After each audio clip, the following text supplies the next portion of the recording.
دوستان تنها قشری که تو ایران به طور مرفه و خوشبخت زندگی میکنن قشر کارمندان دولته، چون که 100% امنیت شغلی دارن، تحصیلات 100% براشون دولت در نظر گرفته، از نظر وام و نمیدونم مرخصی و همه چی براشون در نظر گرفته.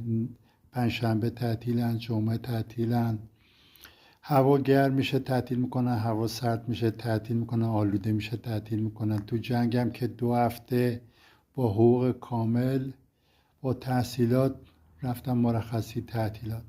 جدیدن هم که چهارشنبه ها هم که با اجازهتون میخوان که تعطیل کنن، یعنی در از هفته 3-4 روز میرن سر کار با حقوق کامل. از اون ور کاسبا نه پنجشنبه دارن، نه جمعه دارن، نه شنبه دارن. برق میره